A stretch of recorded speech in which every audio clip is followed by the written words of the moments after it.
I just opened up my phone and it was on TikTok and it's fucking Andrew Garfield just going, a mirror! Sounds like Andrew. No, Andrew. I started watching the old Spider-Man, the Raimi Spider-Man, and they're fucking awful. They're so bad. Holy shit. Like, oh my lord. Sorry, they are. I don't think they're good. I think from memory, I preferred the Andrew Garfield one. At least the first film. The second film was basically an extended commercial for a bunch of films that never got made, wasn't it? But the first one of them was better than the Tobey Maguire. Yeah, so it's just where he goes, fly, web go. It's like, oh, fucking stop.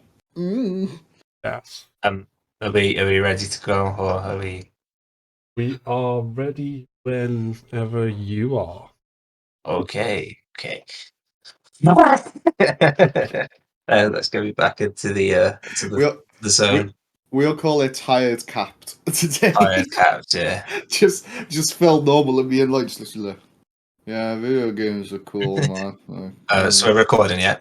Yeah, I've been recording for ages. So. Okay. Okay. Welcome everyone to the Podcapt for UnCapt. I'm Lloyd, and today, of course, I'm joined by, as always, Dale and Phil. How are we both doing today? Tired, very tired. Work's be stressed. I'm a little bit tired, but I've been out suit shopping, so that was the only real excursion I had. So. Oh, suit shopping! Love a good suit shopping.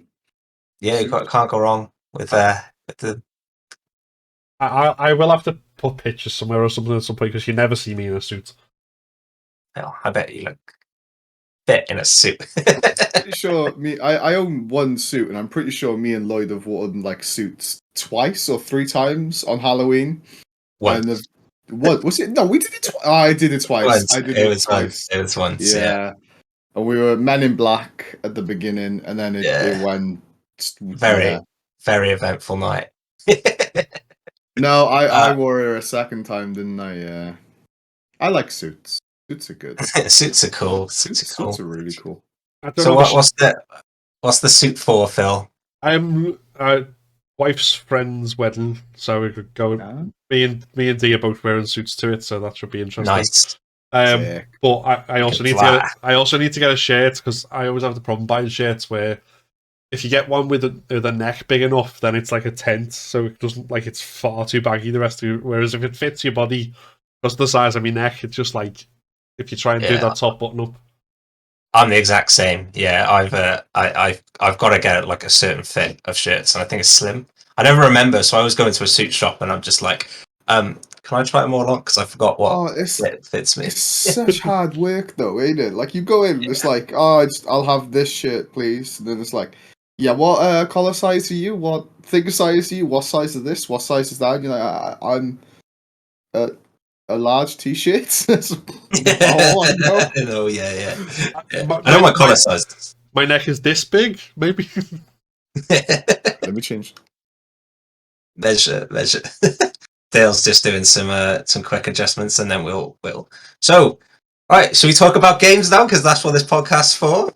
Oh yeah, that's what we're supposed to talk about. That's what, not suits. This is the new suit podcast. But we'll talk about some games. What have we been playing this week, guys? Let us know. Tell us. Shadow Rain Legend. Sorry, I saw an ad for it literally earlier. Jurassic World Evolution 2 still. And Pokemon. Shining Pearl. Shining Pearl. I keep getting names mixed up, but yeah, Shining Pearl for me. That's me in a nutshell. Yeah. Oh wait, no. Halo. What am I on about? I've been playing Halo more than anything. Sorry. Sorry. It's okay. I can't remember what games I've been playing, unlike Dale, so it's fine. But I've been mostly playing Last of Us 2 again because apparently I'm a glutton for punishment, so I've completed it on Grounded for the second time, and now I'm sort of looking and going full game permadeath. That's the challenge. Do I want to be able to do it so that I can complete the whole game where even dying once resets the entire thing. I don't know why I want to do that, especially on that difficulty, because it's just stress, just so stressful. But it's also one of those things that it's like playing on the big difficulties in itself. You just sort of look and go, I know this will be hard. I know this will be stressful and probably maddening, but also, might be fun. Sweet dopamine. I'm too stupid for permadeath. Like, I die in such like idiotic ways. Yeah. You know, Like I'll take on the big bad boss and then like a minute later fall off the cliff. Like yeah, that's what I'm like. So like get 5 perfect dodges, hit him with like 8 criticals. You're like, this is amazing. This is easy. Then you fall off a slightly too big rock, and that's it. That's me. Yeah, I've 100% done that. Like one of the bosses in it. Like while I was playing through last time, immediately after he went down and like dropped, like then one of the little sort of normal enemies immediately just leapt on me and beat me to death. And it was just like I had to do the whole fight again because that was just like, no, you bastard. I also had a glitch where I doing a boss fight and they're setting trap mines down for you so you can blow up, and I managed to avoid them and go through the fight to start the cutscene, which is where the thing ends. And then in the cutscene, I blew up to one of the trap mines. That's amazing. Oh, absolutely. So yeah, it was Indie X Online Festival on Steam the other way. So I've just been playing loads of demos when I can. So I played the Rift Breaker. That's probably like one of my favorite ones out of it. But there's like a couple of others as well. We like Berserk Boy was there.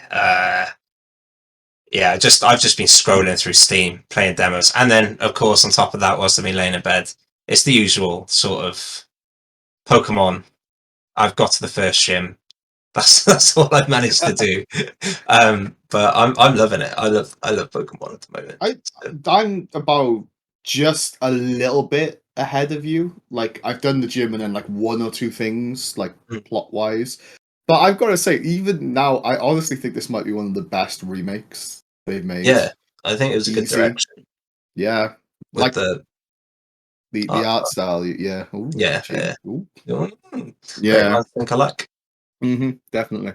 Yeah, I know there was a lot of like hate for it at the beginning, but I quite enjoy it. Like, and I like the battle animations as well. Are really cool. Oh, do you know what I'm really impressed with was the transitions into battles. Yeah, I don't know why. I think because we've been like editing recently and like trying to look at like transitions and stuff. Noticing that I was like, oh, this spicy. Like, there is. I don't know whether this might just be my system or my game, but I've noticed there's like a little bit of lag, and your game freezes. And because I played so many buggy games in the past, I'm like, oh no!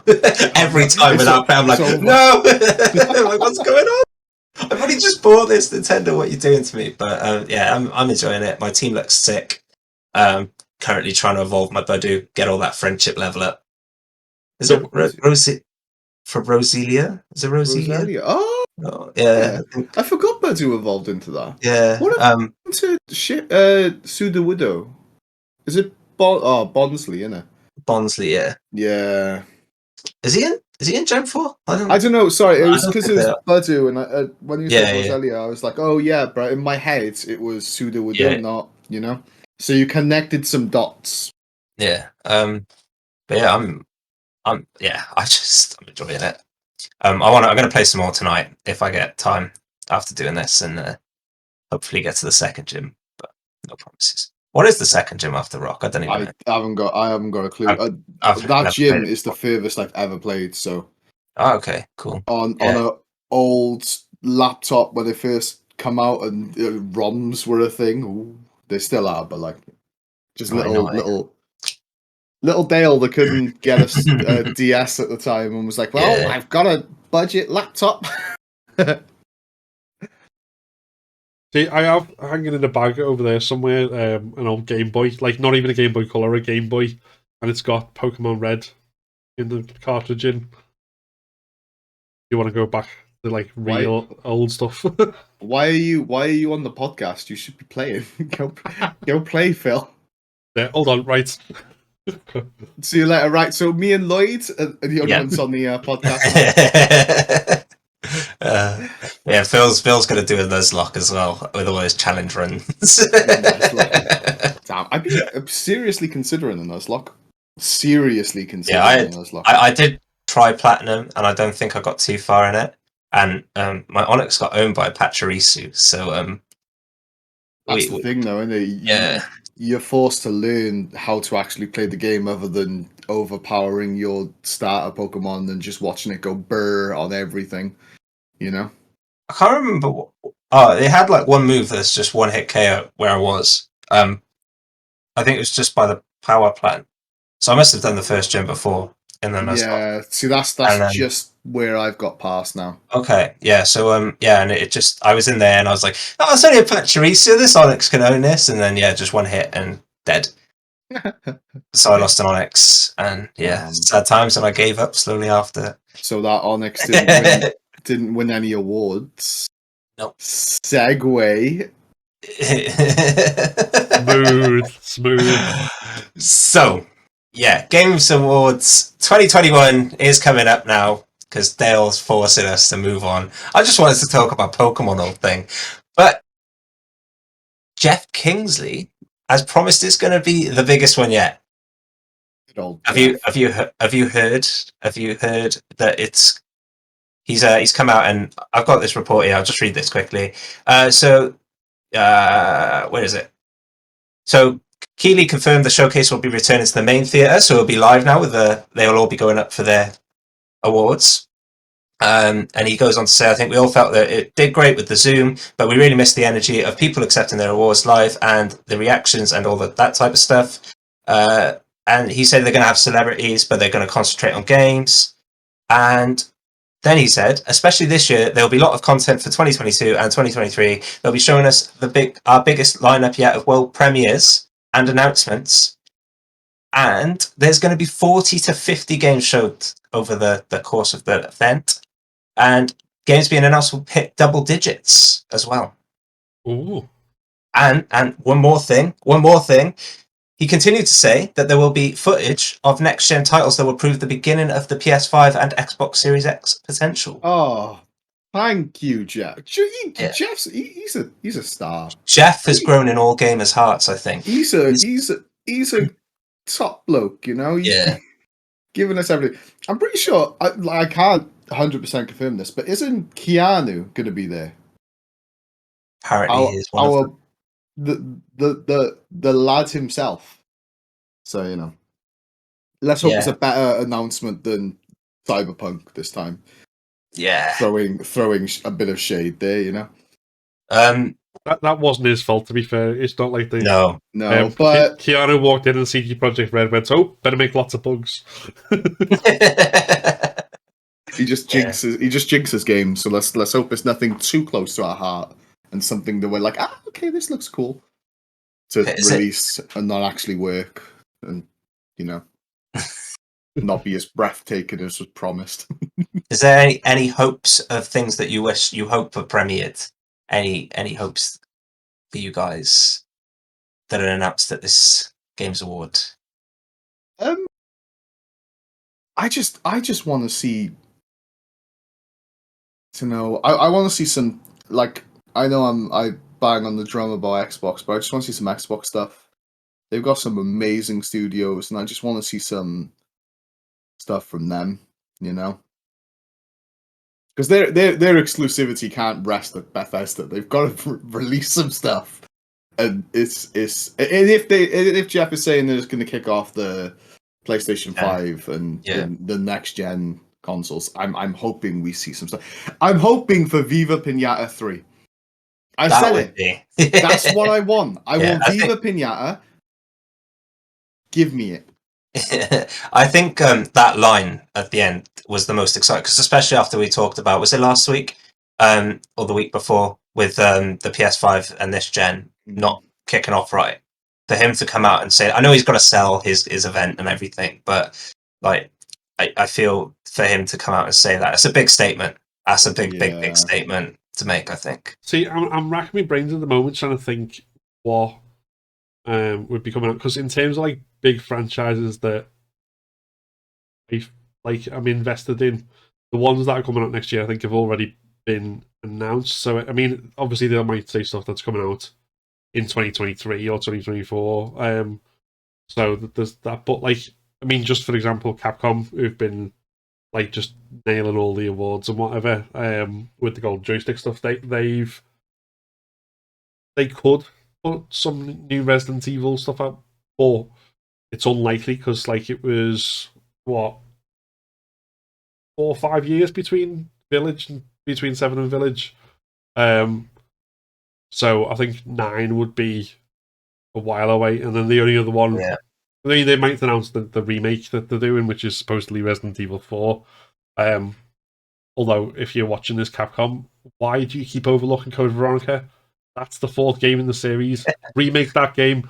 But it's not Resident Evil 4 Code Veronica, is it? It's Resident Evil Code for... I don't know nothing about her. I'm just trying to play devil's advocate. There's a whole thing that basically Code Veronica and 3 were made side by side, and Code Veronica was originally going to be 3, and then it was because of which console they were on, it was swapped. There was a whole thing, but it's like a really good, and as far as I'm concerned, the mainline game.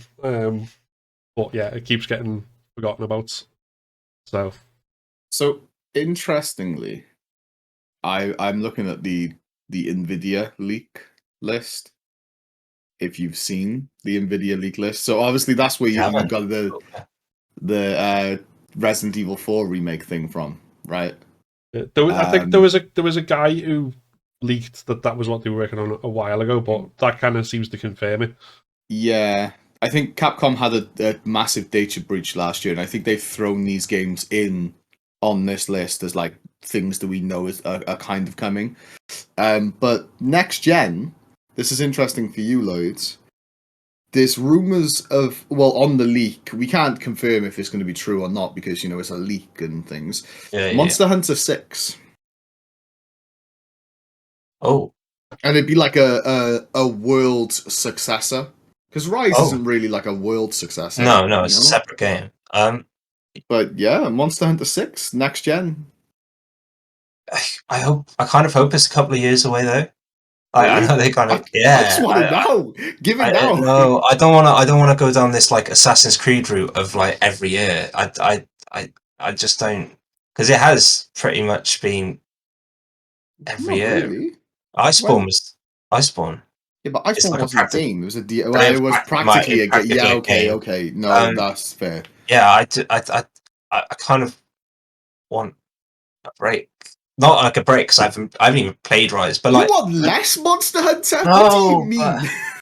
But I know what he means with like the Assassin's Creed ones, though, because it got stale. Yeah, and then it just got larger and with more stuff to do, with none of which was really interesting. It was just... I don't mind if Monster Hunter becomes a FIFA thing and I get just new Monster Hunter all the time. That's all I want, okay?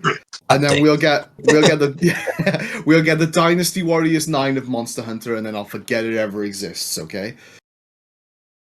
And then you get Empires every 6 months as well. They were good games. They were good games until the dreaded 9. 9 is now the unlucky number. Oh, jeez. I wonder if that's true for other games. I wonder if like Final Fantasy 9's not as good as the rest, or I don't know. I've never played Final Fantasy before. Final Fantasy fans, let us know, of course. What other games go into like the stupid digits? Oh, I don't actually know. There's not that many. Like Mortal Kombat goes up pretty high, right? Yeah. There's definitely more than 9 Resident Evils or Metal Gear Solids, but they're not numbered because the numbers they have the ones and then they have Capcom no. It's all the spin-off stuff at the sides, like, you know. but that stuff is dodgy, to be fair. That's very, very hit and miss. Yeah. Sorry, go on. Oh, I was just going to say there's a lot of because there's a lot of with the amount of stuff now coming out next year because of the pushbacks and everything. There's going to be I've got a feeling there's just going to be a lot of things that were underneath now because I feel like this year hasn't been great for announcements really because of all the pushbacks and everything else. So I've got a feeling now coming to the end of this, and because we know when everything else is going to release, we're going to get some big games. I think. Don't know what. Yeah. Halo 6, maybe. Halo 6. Well, Halo Infinite's coming out. What? Yeah, What? no, I'm joking. I'm joking. Is that technically 6 though? Yeah, it's not numbered. It doesn't count. It's not Halo. I don't like this system. Just give me numbers so I know where things go. If they've announced, or I don't know whether they announced, someone said they've basically announced that like Elder Scrolls 6 will be an exclusive to Xbox.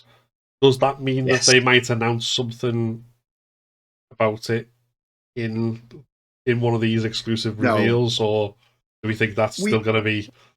We don't get Elder Scrolls 6 news until, I don't know.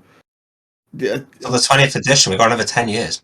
Yeah, we don't get no Elder Scrolls 6. All we had was a landscape when they announced it. That's it. We don't know anything. But I suppose that's good. That's nice. I think the other one that we're probably not going to get, which I know people, because again, it's a fifth game in the series, which has been re-released over Grand Theft Auto. We're not going to get 6. Are they working on a new GTA? Apparently, but then I've heard rumors of it being cut and everything else. So I don't know. No one knows what to do with going to GTA. The only other thing that I'm eyes open for is whatever Respawn they're working on. Because apparently they're working on a new single player game, but there's always hope in my heart that Titanfall 3 is going to be announced. But then if you say that next year is going to be like a blockbuster year, what happened to Titanfall 2 was criminal. Yeah, that came out between Battlefield and whatever the COD was and just got forgotten. It's probably one of the greatest shooters ever made. I think EA shot themselves in the foot with that. Yeah, they did. But then, would we have got Apex Legends if that didn't happen? I maybe, but who knows? Who knows? Oh, speaking of shooters, I know what. Well, as I know, I think one of the things that could be announced if they go for it, because we've had the teaser of it already, is Scare Ritual, which is the kind of spiritual successor to Made of Scare by Wales Interactive. I don't know whether that's big enough to go into that sort of thing, but if they're celebrating indie titles as well, then maybe because Wales Interactive are kind of at that upper end of the indie scale, kind of ever so slightly. They made a game I was gonna say if they made a game, but of course they've made a game. But have they made a shooter before? Have they made anything like that before? I don't think so. This is their. Apart from Made of Scare, I think all the stuff they make is like interactive movies rather than games. It's like their sort of FMV type stuff. So, they did the first person stuff really well in that. I mean, obviously it was a lot slower paced than you'd expect for an FPS, but that it looked really good and everything. So if they can pull off the sort of faster pace and the gun mechanics and everything, then. Well, if anyone from Wales Interactive are listening, include a slide, okay? A slide in FPS just makes everything feel 20 times better. And if you want to really press Dale, a good transition. Oh yeah, just the Pokeballs come in and just swipe the screen off. Take the suit. Take the lawsuit. It make me happy. You know what I mean? Not the lawsuit, but the transition one. How do we feel about the Games Award being live as well now on stage rather than over Zoom? But they just never think of UK times. Yeah, we just don't exist. But that didn't make a difference whether it was on Zoom or not. Yeah, no, that's a good point. Yeah, sorry, yeah, no. Yeah, you just go, well, it's at 3 a.m. for us. You just have to deal with it. I'm sure if it was UK times, Americans and Australians would be saying the exact same thing. But especially because it's on a Thursday, isn't it, rather than a Friday as well. So you can't even say, "Oh, I'm off work for the weekend, so I'll stay up." It's like, no. Yeah. I'll probably watch it on the Friday. I think I'm just stay off Twitter for the day. Well, luckily enough, it's like the week that I have a Friday off, so I can stay up. But naturally, I'm falling asleep at like 8:30, 9. So it's going to be hard for me. I kind of wish it was. I wish it was a week later because it would be the wrap for me. So my contract would have ended. So I would have been like, yeah, whatever. I've got to work for the next 2 weeks. So because I get a nice Christmas period off. They never think of you, do they, Lloyd? No, I know. In all this planning, right? They never consider your or my or Phil's schedule. None of our schedules. It's quite frankly, it's a bit of a Jeff, do you know what, mate? You bigged yourself up and you just let yourself down. Let yourself down. I remember when we first started watching the game, because when was it? The beginning of lockdown, wasn't it? The Games Awards, that original. Yeah, I think so. Or was there one before? But I think that was one we. No, it was the first lockdown because there was no E3. That's what it replaced. And I remember watching it, and I was just like, "This is so cringy," and it just gradually got worse and throughout it. But he's grown in my heart, man. Yeah, he's a top bloke. I like seeing someone just get overexcited for games, and it just brings a little bit of a bubble in my heart. This is a Jeff appreciation podcast. It is a shame that whenever he tweets anything, all of his tweets, his like replies, though, are full of people who are just really angry about the decisions on the awards. And it's like, he's just being really enthusiastic. It's not his fault. Leave him alone. Leave Jeff alone. Leave Jeff alone. The next UnCapt video, spoiler. Oh, jeez. Right. So, what do we? The biggest thing of the Games Award, though, is the actual awards. We've talked about games being announced. What do we think of the nominees? Should we start off with the Game of the Year, the big one? So we've got Deathloop, It Takes Two, Metroid Dread, Psychonauts 2, Ratchet and Clank, Rift Apart, and Resident Evil. I'm going to butt in because I thought you were reading out a list of Game of the Years, and I was like, wait, isn't it just one Game of the Year? That really confused me then. The nominees. The nominees, yeah. It's such a weak year. Oh. That's going to be my answer to everything. It's a week year. Yeah, that's literally been the past 3 months. It's just us moaning about the rubbish year we've had. It's like, no acceptance to the lockdown. I think on the positive side of it, though, I mean, there's definitely things that, even though I haven't played them, I've seen enough of them, and I want to play them. Like that, I think probably should have been on there above other things. And I've seen a lot of the people say, like for example, putting Returnal up there, like that was one of the ones people saying should have been up there rather than say Deathloop. But I think you do have some really, like It Takes Two, for example, and Dale, you played. Yeah, like it's probably one of those things that a lot of people had overlooked because it's like, it's got this little sort of co-op for your family type gameplay, but it's so good. Yeah, it's got like different mechanics in every single level, effectively, hasn't it? And it's like, so basically the amount of work they must have put into like designing that you can tell that's been like crafted with love. I think and it's Psychonauts. Go on. I've seen quite a bit of Psychonauts, and it looks fantastic. I was going to say, just before we leave It Takes Two, you can tell they've put a lot of effort into the co-op mechanics too. It's not just, you both push a button at the same time. You got to flick this lever while you flick this. There's some actual thought put into it, and it's just interesting. But yeah, Psychonauts 2. That's I think that's another one, and I feel maybe Ratchet and Clank as well, because they kind of got that sort of, like, they're nostalgic games. Like, they remind me of the PS1, PS2 platformer, like Crash Bandicoot and all them. So I think they're just games people often just kind of go, oh, well, they've kind of been done and dusted 1,000 times before on the older generations. Like, where's the new stuff, and I think they're those. I haven't played Ratchet and Clank, obviously I don't have PS5, so I can't. But Psychonauts definitely, I think it's a really good game, and I had a lot of fun playing it. You know, there's a good direction to it as well. Like the story is actually interesting. Like I just think again it is one of those games that people in previous years would have overlooked. I think. I think Ratchet. I mean, again, I've not played Ratchet and Clank, but from what I've seen, it's also one that uses like unique, like the portal mechanics in it, like where you jump from like time. I don't know, is it time periods or dimensions or something like that? I think it's dimensions, yeah. But it's something you couldn't do without the insta-load thing from the next gen console. Yeah. Like the fact that like there's no load screen, it just you instantly go through this portal, you're in another place, and it all comes there. So there's a lot of stuff there that like I don't know how good like the platforming and the combat or whatever else is, but they're definitely making use of the next gen hardware and stuff like that. And then if as you say, there's less competition as well, that sort of stuff will stand out, I suppose. Yeah, definitely. And same with Metroid Dread as well. Like that had rave reviews in most places.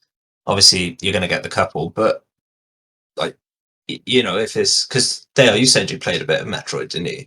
Yeah, I played a bit of Metroid. Yeah, so it's kind of one of those where it's Go on, okay. sorry. No, I'm just saying it's okay. Yeah. I wouldn't really put it up for Game of the Year, but yeah. What would your choices be for Game of the Year this year?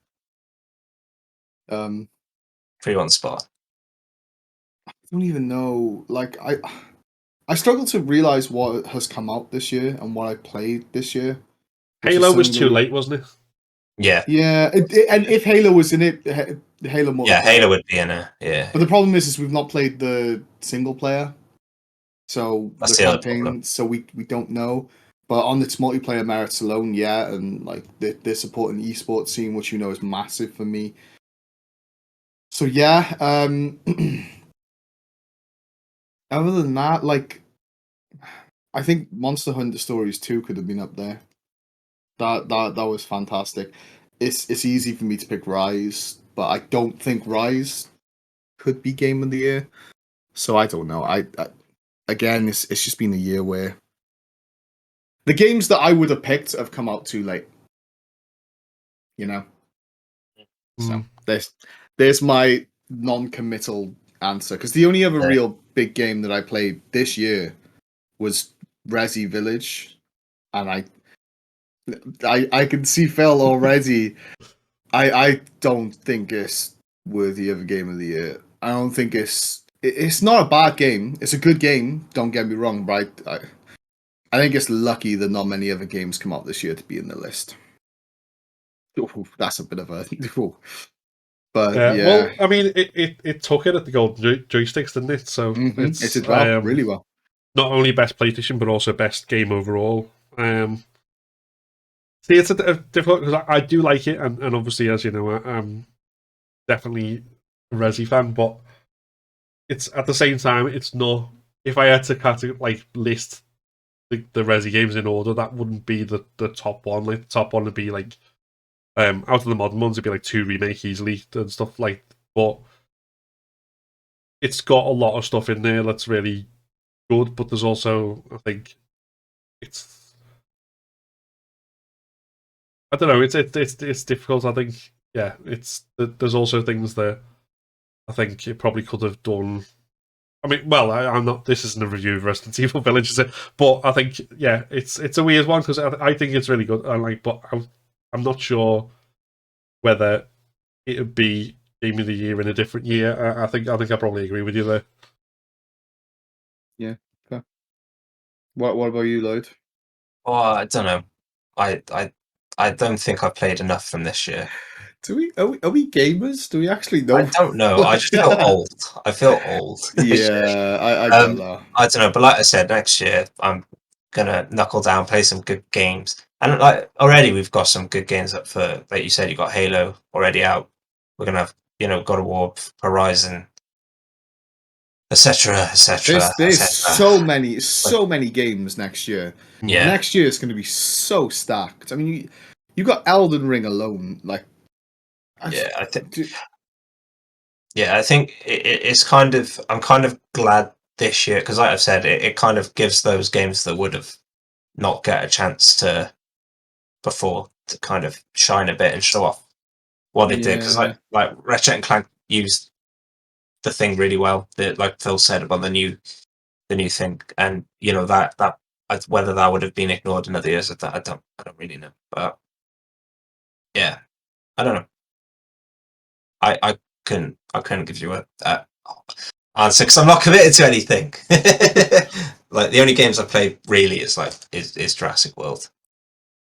See, the most recent game I played that came out this year was a hidden gem. I say with tongue in cheek, but on a whim, I spent 36 pence to buy Lady in a Leotard with a gun on PlayStation Store, which is exactly as awful as it sounds as far as anything, but it's also oddly addictive. So I don't know. Oh, Little Nightmares 2 was the other game I played this year. Yeah. Would you put that up? I mean, it's a really good game. It's a really good game. It's better than the WoW, so I don't think so. Also, personally, maybe we're just too cynical. I don't think it's cynicism. I think it's just realizing, like, okay, I've got my personal favorite here, but does it do anything that's more than what these games do? That's fair. That's yeah. So that's my opinion. The best ongoing has got some good games in it. It's got Apex, which Final Fantasy Roman numerals online, Fortnite, Genshin, Call of Duty, and the new Call of Duty. Oh no, it's Warzone. Sorry, not the new one. Yeah, this is Final Fantasy, innit? Like Final Fantasy's got this in a nutshell. I don't even play Final Fantasy, and I know that it's huge. I'd say Apex because I still think, even though it's slightly biased, I still think Apex is doing some amazing things. Like Respawn are doing incredible with Apex, absolutely incredible. But I still think the Final Fantasy 14's nicked this one. Yeah, I say nick, but yeah, they kind of super deserve it as well. Yeah, it's been, from what I've heard, it's been a good game anyway. I mean, go on. I was going to say, with what they give away like the base game and a massive DLC or something that you can literally just play for free, and it's like that's I argue with that. Any thoughts on that one, Phil? That's probably the one of the categories I'm least qualified to say anything on, because why did I was just going back to the category and then it took me to the wrong category. Best ongoing. No. Yeah. Anyway, but it's not. I'm not big on the multiplayer side of things, so I've not got much. I mean, it's probably definitely one of those things that puts me in the okay boomer category, but I did try and play Fortnite, for example. I think I gave it all about an hour before I realised that I was wandering in a circle, confused about what the hell was going on, and I was like, no, I'm going to go back to my other games. I want to change my answer. Yep, go on. Fortnite added Naruto, so Fortnite. It's post-game wars. Fortnite. And for the people that are hating on it being in Fortnite, stop it. You ever going to play Fortnite? No. Exactly.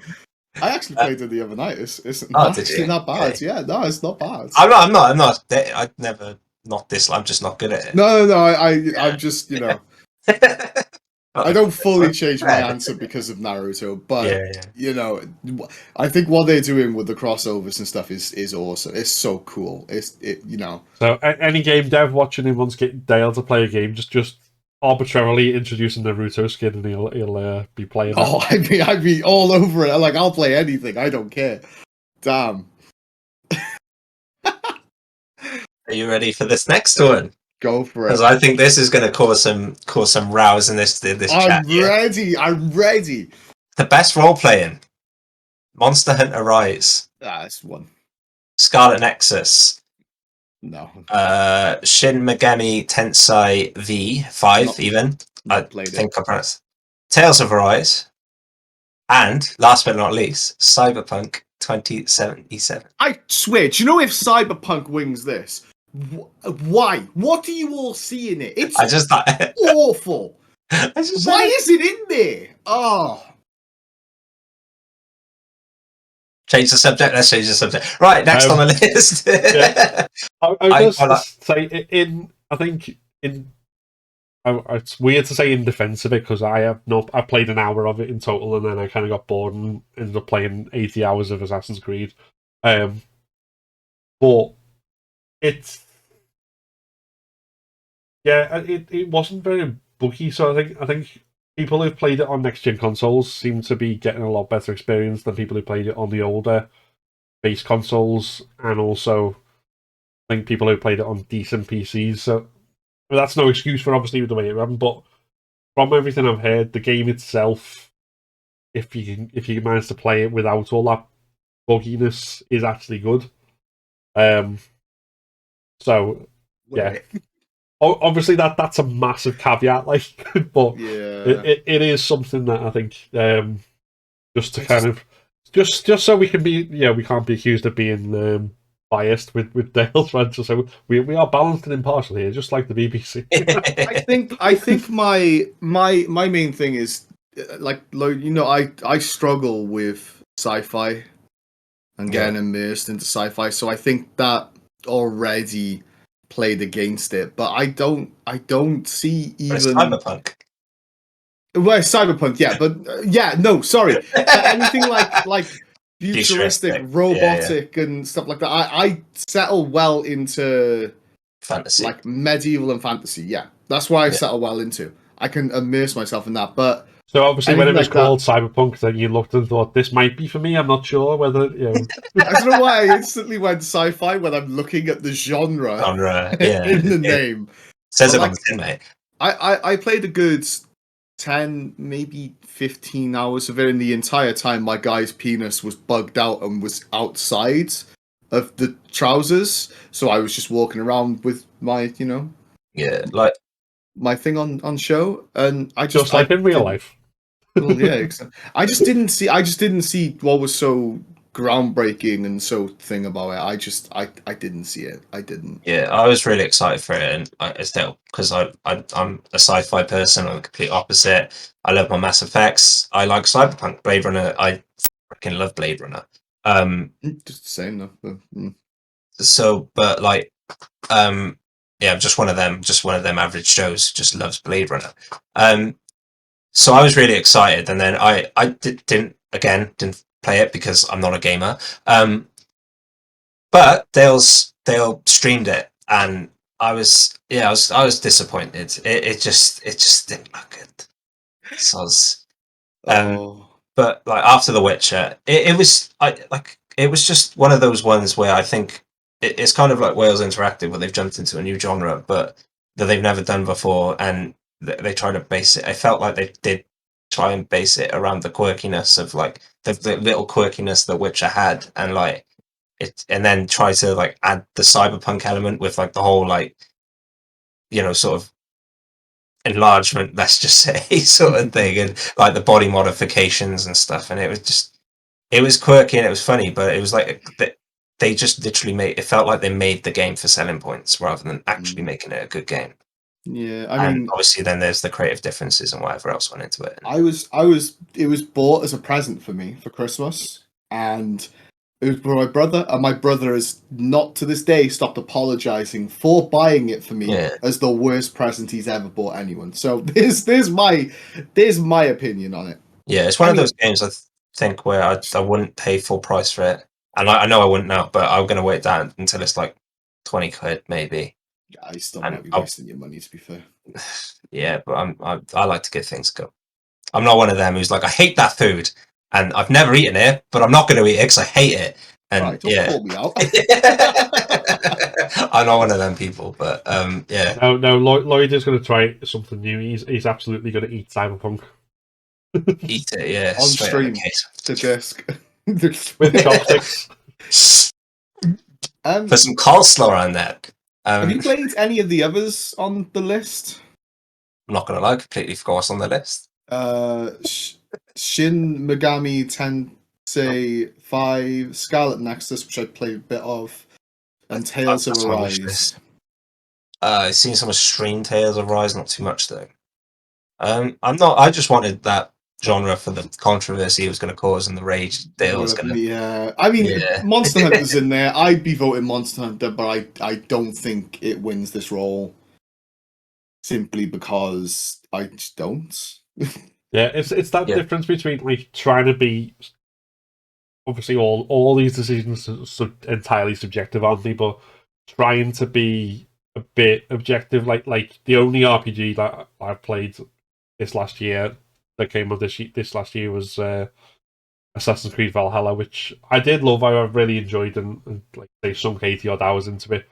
But it's also one of them where it's just another another RPG in the same mold as every other Assassin's Creed game, and there's lots of cool stuff. You get to play as a Viking, so what's not to love? But it's not something that goes on to like the best of them.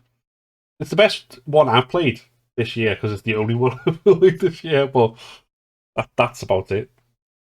Yeah.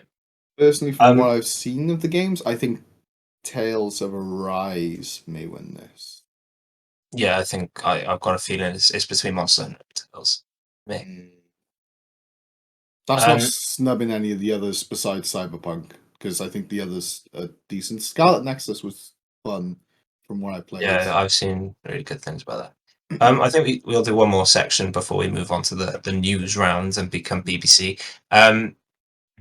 Most anticipated games. I think this is one we can all discuss and not go, we haven't played this game.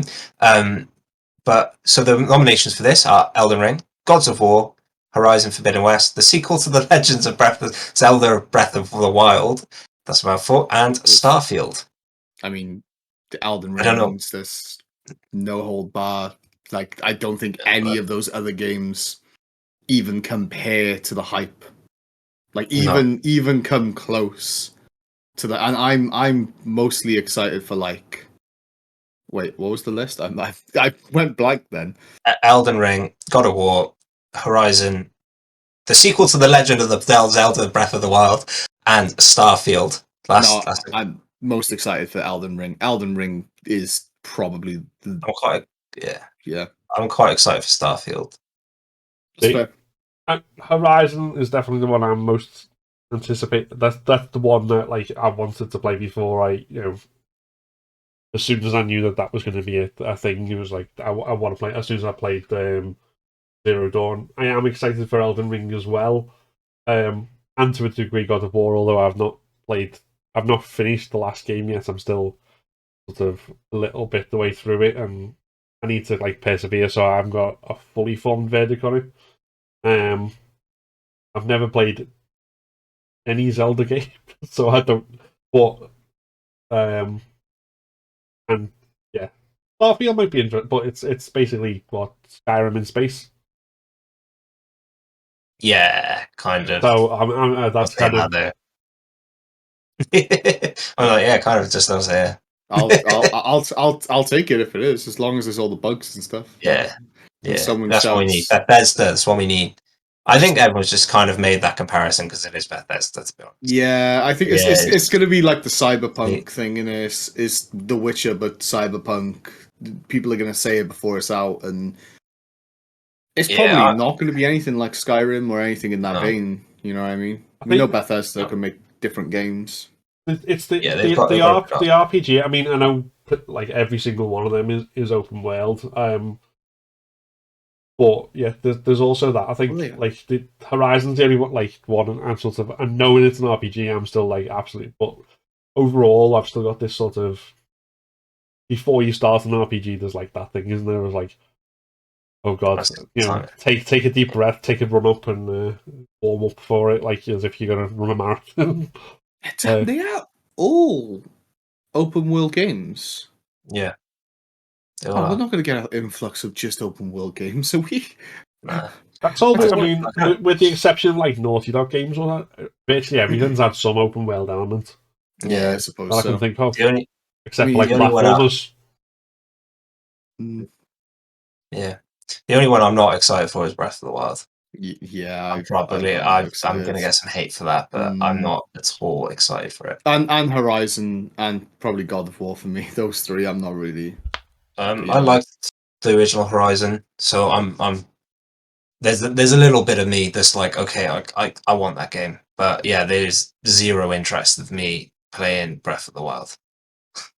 Is that because you didn't like the first one, or I wasn't big on the first one? I want big, yeah. I But again, I tried playing it again, and I got further than I ever did, like a couple of months back. Or no, it was when I was ill with COVID back at the beginning of the year. I tried playing it, 'cause I still got your copy, Dale, by the way. And yeah, I don't know whether it was because I was ill, but I just had no interest in carrying on after I. In a like open world RPG game that focuses on like weapons and stuff, I'd rather hit something more than twice and not have my weapon break. Yeah, that's. You know what I mean? Like, But it wasn't even just that. It wasn't just that. It was the whole like dungeon thing. Like, yeah, I want to, because it felt like you had to go. Like, I want to fight things in dungeons. I don't want to just do puzzles. It's one of those games that I appreciate for what it is, and I understand why it's so highly regarded. It's just it's not for me. Same. The negatives outweigh the positives for me, Mm-hmm. and I know I'm in the minority for that. Yeah. So should we end the games all day? We're all excited for it, though. We are. Yes, I am. But before we do, this is not Game Awards. This is Golden Joystick Awards. Can we just mention that Dark Souls was nominated the Ultimate Game Awards? I think like of all time or whatever they've nominated it. I can't remember the award name. Yeah, what do we think of that? I as soon as I saw it, I literally was just like, fair. like that was my reaction. It wasn't like a what? It was a okay. Yeah. I think it's one of those games that's just cemented itself now in gaming folklore. Yeah. And I think that's why it's won, is because like I don't think anyone will get the same rep as like Dark Souls did, with it just being so difficult. And it's like one of those games where it's an accomplishment to complete. Mm-hmm. So and there's no like there's games that you can kind of go, I completed this and it's quite difficult, but it's not quite a start. Dark Souls game. You're just never gonna get that same comparison. I don't think. And we've got a new genre from it as well. Dark Souls like, pretty much. Souls likes. So I mean, it's practically crafted the games that I play. A lot of the games that I played have all been in some way inspired by it, so I've got a huge place for it in my heart. I'm not as big of a fan as most people. Like, I played it and I did love my playthrough, but I've just got this huge respect for it, Yeah, I don't think we've ever seen one game that is like, because we've got Metroidvanias, but that's obviously two separate games that kind of collided together. Excuse me, Viva Pinata. The Viva Pinata games. We've also, I mean, the only other game that's on its own from the whole genre, although whether it was Dark Souls or Demon Souls is probably questionable. But it's the same developer, so it doesn't really matter. But the only other one's Rogue, for the roguelikes. Yeah, Rogue. Yeah, that's true. Sorry, I forgot about that. But that's the thing. It's interesting. Because it was celebrating 50 years of gaming or something like that, and but that's still a relatively recent game, Dark Souls, as far as that goes, because it's almost like games that people still play now, with exception of like dedicated retro gamers. There's a cut-off point, isn't there? Certainly, like before the PS1, maybe even the PS1 might be pushing it into like you have to be a retro gamer territory. Yeah, 2011. So it was the same year as Skyrim. Jeez, happy 20th anniversary, Souls. If they didn't re-release it for the 80th time, they didn't need to, because there's so many other games. Still people are loving it. Skyrim hasn't quite had the same impact. But yeah, so you shall move on to the news of the week. What have you got for me for news? Give me your news. Viva Pinata was snubbed for Game of the for I'm joking. Now, who wants to start off? You go start if you've got stuff already lined up. If you prepared for this segment. I mean, yeah, kind of. One of my interesting things is that Battlefield 2042 is the 9th lowest rated game on Steam. Big news, actually. That's massive, considering you've just had Infinite that's just come out, and Infinite is, besides there's progression issues with how long it takes to go through the battle pass, which I don't think is much of an issue, because once you buy the battle pass, you have that. There's no time limit to complete that battle pass. You just have it and you complete it when you complete it. So it's not too bad, but yeah, that's a massive flop. Like a massive flop. Yeah. That's not good. Have any of you played it? Not yet, no. No, I really wasn't into it. The only thing I've seen of it, did you played was it an open beta or something? Yeah, I played the beta. But yeah, I mean, to be 9th low, given the amount of that almost anyone could put a game on Steam, and some of the lowest rated, like I've definitely watched YouTube videos where like people have played like lowest rated games on Steam to find like these genuine, like polished turds to put in front, like that someone's put together, and like, you know, things like that. So that for that to be 9th lowest, that's definitely. I mean, it's review bomb, right? That's what. Yeah, most probably. It's not good. Like I say, I played the beta. I played a bit of it as it's released now, and it's just like I played it, and I literally was just like, why am I playing this? I could literally be playing anything. I could be like going for a run, and I hate going for a run. I despise doing that. Like, I prefer to do that at this time. Like, it's nothing. Like, but was it bad, or was it just indistinguishable from any other shooter? For me, yeah, like, and it's just bad. Like, I don't know. Because there is a difference between being bad and being mediocre, isn't there? Really, like, yeah. I think it's just mediocre. It's not a completely bad game. It's just there, you know. It's just like cool. And it sucks because I was really excited for it. I know both of you know that I was excited for a new Battlefield game, and it was like a futuristic, I suppose, Battlefield game, not a World War One, World War Two, which bored me a bit. So yeah, that's disappointing for me. But we go on. We got that. We wanted that. We got Halo released early instead, and it saved everything. Thank you, Halo. Thank you. So what? I mean, just this is from, again, someone who doesn't really play FPSs as much, if at all. What is it that makes Halo good and Battlefield mediocre? What's the actual tangible difference? Wow. It's a question. Quantify this. Battlefield for me is that it gives me nothing. Nothing's exciting in it. Battlefield's all about these like big, like massive moments. Like, I'm sure you two watch me play Battlefield 1 on stream or 5 on stream, and you got the big like what are they called? The big blimp things. The massive, what are they called? Blimps. Yeah, but there's a name for them. Zeppelin? There's a war. That's Zeppelin. the one, Zeppelin. Yeah, And you're on this map, and like the Zeppelin comes down as you're battling, and there's all these cool like. And every time I played this Battlefield, just nothing stood out to me.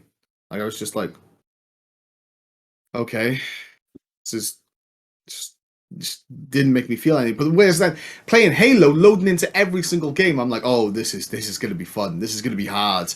Like, all I've played is rank mostly on Halo, and I think Halo edges it for me and has an advantage because it's got an esports scene, and they're cultivating that esports scene, and they come out with a ranked mode straight away. Looking at you, COD, I'm pretty sure this one kind of has a ranked mode, but just support your esports scene, Call of Duty. What are you? Come on, better.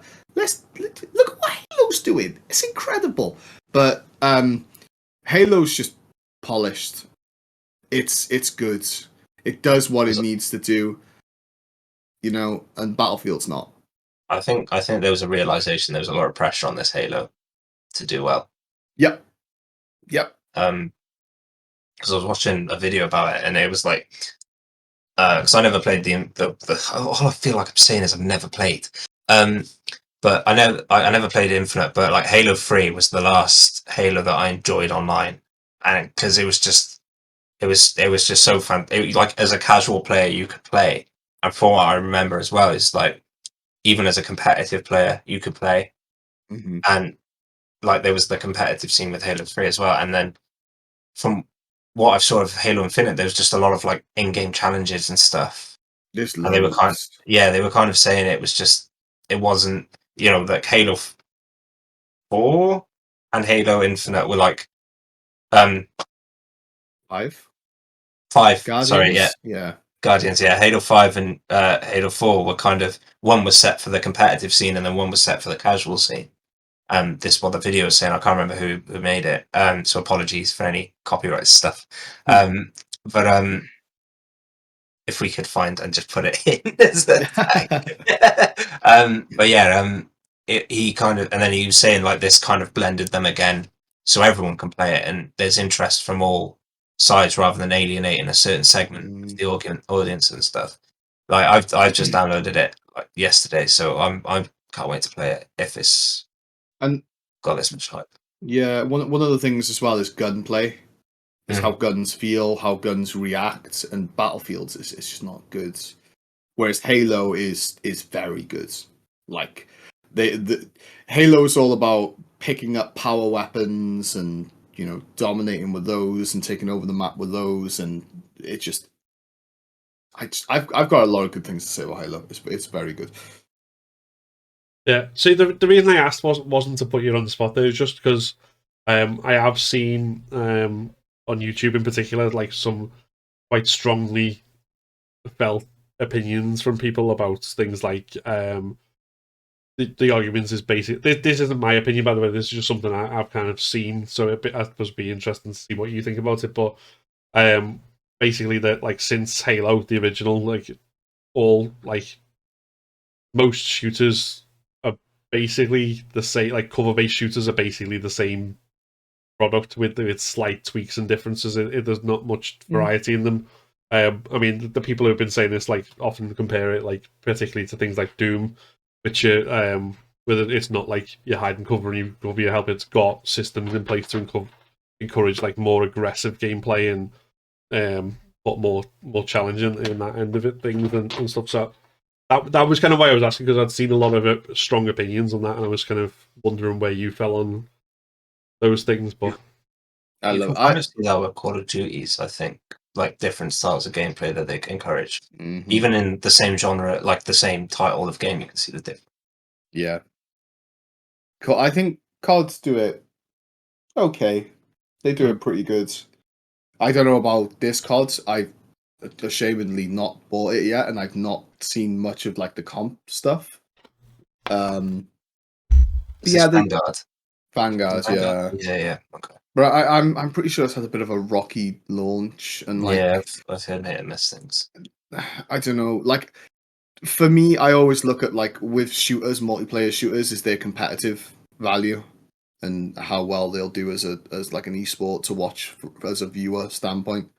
And Halo's got it all. Like you got things like the maps are very distinguishable. It's very easy to figure out where's what and what players are doing.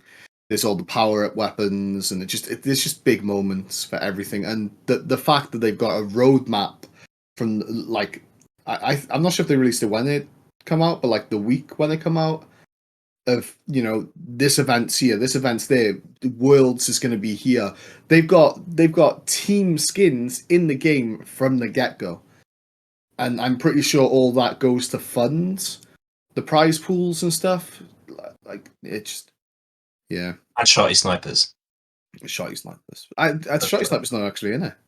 Is it not? No, Not buying it. I refuse. that's free. You don't have to buy it.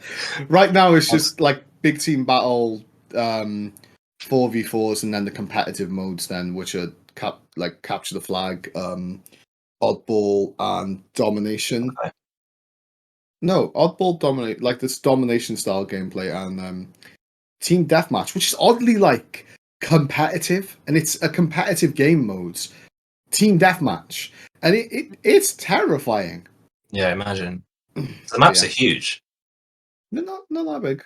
Are they not huge? No, they're They would not.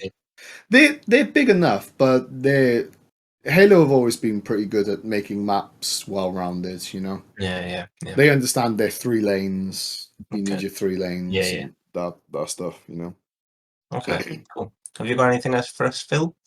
Well, I think probably the thing that's only just come out, saying 5 hours ago now, but probably the thing that's might be most interesting to you in particular is that Amazon Studios is buying the rights to Mass Effect for a TV show. Just going to bring that up. You took my news. Sorry, but Scream. Well, but I was going to sort of the kind of segue in that was that's I don't know obviously how long that'll take to come out or whatever, but that's same time we're getting the Resident Evil movies coming out. Well, I think for us it's December 3rd, so it's out today in the US because they only get it early and we have to wait till December. But that's You'll have to go and see it. Yeah. Can you tell that he's salty? A little bit salty. Why do I have to wait? Damn you! I'll come and pick you up, and we'll take you. To America to watch. I flew to America to watch a Resi film. When it comes out, shut up. But was I gonna say, do we the kind of question I was going to ask was do we feel like adaptations of video games are getting better these days, or they're at least trying to be more faithful to the source material? Chris Pratt based Mario movies notwithstanding, obviously. Yeah, no, I feel like because of the success now of Amazon, Netflix, and all them lot, we're now going to see a lot more TV shows, which is better, especially for Mass Effect, because I feel that's going to very much follow like Star Trek and Stargate. That's how I feel it's going. And they Stargate.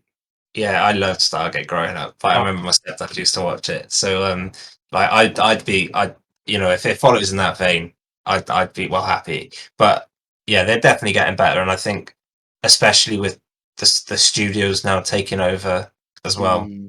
There's not. Yeah, I think Assassin's Creed was the last gaming movie I went to watch, and it was awful.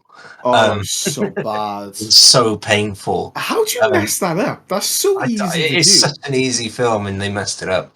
But yeah, I think the quality will get better, and I'm kind of hoping Resi does well, because I do want to see. I'm quite a big fan of seeing big franchises on multiple mediums to entice people to watch them, and I'm mostly a comic book fan as well. Like seeing the Avengers and stuff on the big screen was cool. So yeah, I'm hoping Resi does well to bridge that gap, because what was the last gaming movie TV show? Probably Monster Hunter, was it? Is that out? There's It's out. Yeah, Monster Hunter was out ages ago. I mean, there's been loads of adaptations that I didn't even realize had been out. So there's there was a movie adaptation of the Ace Attorney series, which apparently is exactly as bizarre as you might expect, according to the Ace Attorney superfan in our house. That'd be an incredible anime. It's live action. It's live action, so but apparently it's got a darker tone than the games. But But does Netflix have just released, or I say just released? Is it based on something like Apex or something? No, League of Legends. League of Legends, I watched the first episode and it's incredible. It's so good. Yeah. Like, damn. Like, I forgot about that. oh, yeah, I know. You literally were like Netflix. Just I was like, oh yeah, I gotta watch it tonight. I'm gonna finish that tonight. Watch that. It's apparently it's really really good. Yeah, like I'm kind of hoping this Mass Effect does well, because I would like to see it, and I think it could be big as a franchise in film and TV as well, because there's just so much to explore and so many like different characters and things. So I think it could be huge. It could be like the next MCU. I doubt it'd be that big, but yeah, I'm excited. I'm one of those people that are just like, Yeah, I know you're miserable. just. I finally said it, guys. I'm fed up of his negativity all the time. I just want to be positive. Why can't I be excited? You're not No, allowed you can't be excited. I like you being excited. You're not allowed to like anything, nothing to be excited about. No. It's all bad. Viva Pinata. Viva Pinata. You know what? 2022 is going to be the worst year for gaming ever. I kid, I just. I still see stuff like that, like whenever people don't like a certain game or they're mad that one game get picked over another. It's like in Twitter in particular, this game is terrible. It's like, is it terrible or was it just not up your alley? Was it just you didn't like it? Yeah. Nah, I Mass Effect. Like, I'm happy that you're all getting it. I didn't know it was even a thing, and I'm not big on Mass Effect. This morning. Yeah. Yeah, I'm not. Not that I don't like it. It's not my cup of tea. So, taking on Phil's advice there, people should do that a bit more. So So your news, Lloyd. Phil took it. No, I can't accept that. Please, I'm a snitch and Phil. Wait, the camera's rolling. I mean, if it helps, I was looking through the news under video games in general. There might be stuff under specific games or specific franchises, but everything seems to be Golden Joystick dominated. I got a bit. There's no Neo or John Wick in the new Mortal Kombat. Oh, gonna be a DLC. I can't remember which one, but yeah, that's not happening. Which fans aren't happy about. That was the best next bit I could pick up after that. Wait, why? They're going to be in Mortal Kombat? Yeah, apparently they were going to be in there. People were like, yay! And then Keanu Reeves was like, no! Who cares? Mortal Kombat fans, man. I suppose. Oh, I guess Neo or... Bro, you just got excited over Naruto being in Fortnite. Like, can you... Oh, yeah, I literally, yeah, okay, no, I'm sorry. Let them have this. I'm sorry, okay, I changed my ways.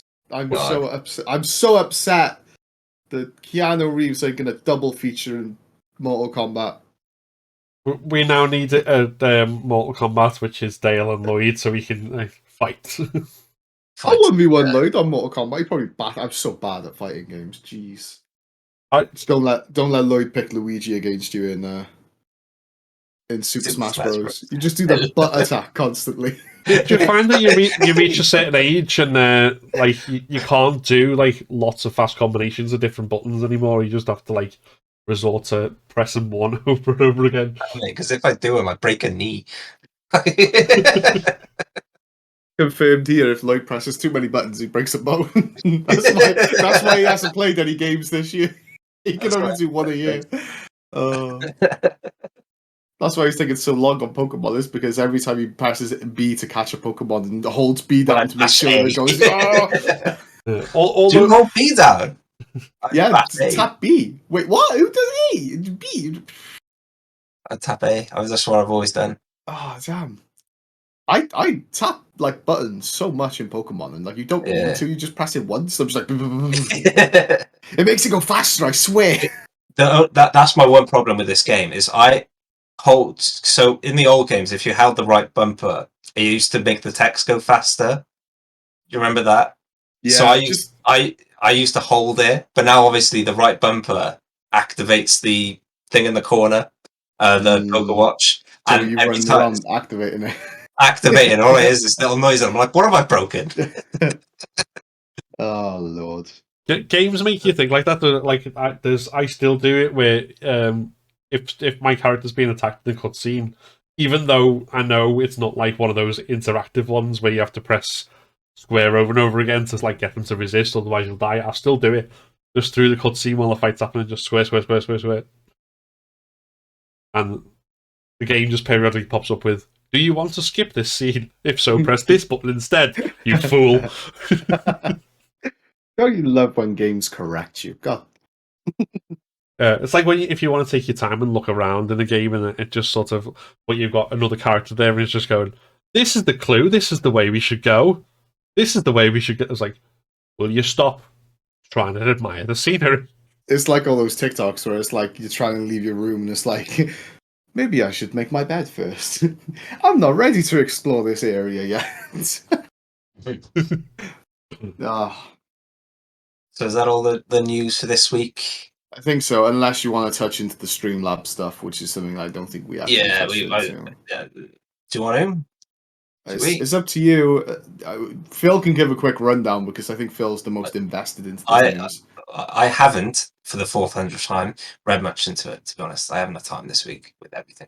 Do you do much, like, other than work like me? Fucking work this week. If only work was a game. The implication, obviously, there is that whilst these guys work, I just Skype and read and watch YouTube videos. No, I didn't mean that. No, I did. Look, I went on holiday. I came back. Everything changed. I have no idea what's going on. You left the country and everything exploded.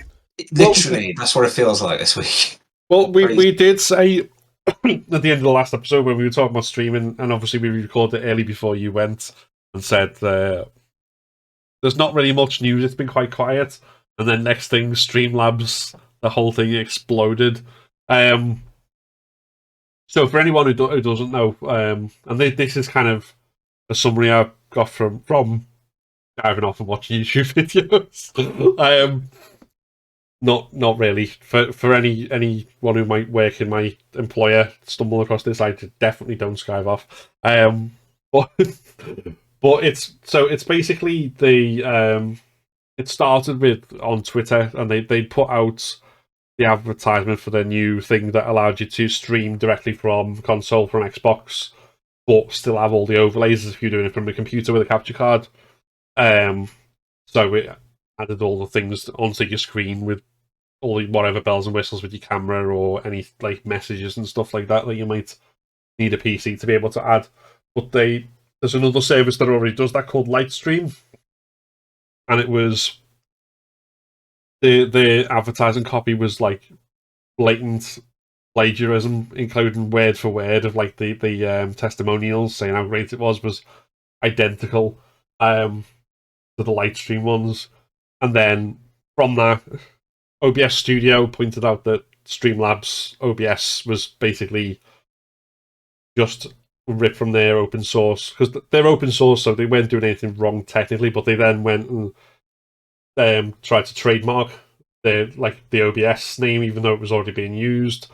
They called their stream controller app the Stream Deck, which Elgato, who invented the Stream Deck, weren't happy with, and there was a load of others. But apparently that's their whole MO. Like there's like bad employment practices, like people who've been working for them report all sorts of harassment. Anyone who like tried to speak up about anything in whistleblower were basically being let go. People were being treated awfully. So they're a bad employer as well. As basically taking other people's ideas, and it's basically that meme where you see like the cartoon character goes to like the worker goes to the boss and goes, "I made this," and then the guy looks at it and goes, "You made this? I made this." That's what Streamlabs did. Good summary. So yeah, I mean, it doesn't affect games as such, but obviously a big part of games, and we saw with the Game Awards stuff, like there's awards for content creators and all this sort of stuff now, because that's as much a big side of it as esports. And a lot of people use either OBS Studio or Streamlabs OBS to stream or to make YouTube videos, and so like some of the biggest ones, like is Pokemon one of the ones who's like partnered with Streamlabs or something, or she was? She is, yeah. So they're obviously then sort of going, oh, does this look, basically this looks bad on my brand as well as there's all sorts of stuff. Yeah. But then at the same time, I don't know whether it's Pokemon or someone else, but there's another big streamer because I don't know how credible their brands are, because one of them is selling some sort of face cream or something, but Valkyrie. Is that? Yeah. I don't think that was. I'm not sure the situation on that, but I don't think it was very fair on her, from what I've read. Yeah, it's the problem with making yourself the face of a brand. Yeah, You're going to get a lot of the stick, unfortunately. And I don't know how much say she had and whatever went on, but yeah, it's Yeah, but that happens if your career comes from you're sitting in front of a computer playing video games, and all of a sudden you explode up, and then obviously you're famous enough that brands come along and go, well, can you market our product? We'll give you this money, but it'll help us. And then it could be, if you're not savvy enough, it could be any. I think yeah, you should definitely research into it. There's been a lot of bad things for creators, haven't there? I remember There's lots with any sort of influencer sort of thing. I suppose, yeah, you're right. Yeah, it happens in every, brands working with different brands. It happens all the time. You just see it throughout every industry. It's horrible because there are dickheads who are going to exploit you. Unfortunately, we're branching into career advice now. Yeah. I think before we go off, because we have been recording for quite a while. We have been going for 1 hour and 23 minutes. Yeah. Not that you needed to know exactly how long, but there we go. No. Is there anything else before we finish up, or because we can ramble on all day? We're good at rambling. No, nothing from me. No. No. No, I think the only we're gonna have to see who actually wins, and then maybe in a new segment in the future come back and say, particularly if there's any controversies or any new announcements of new games that we weren't expecting. That'd be quite good to revisit. But other than that, nothing from me. No, okay. I think so we've been UnCapt with Dale, Lloyd and Phil. Of course, you can any arguments against our Game of the Year predictions, which is basically a lot. I haven't played it. I've played it.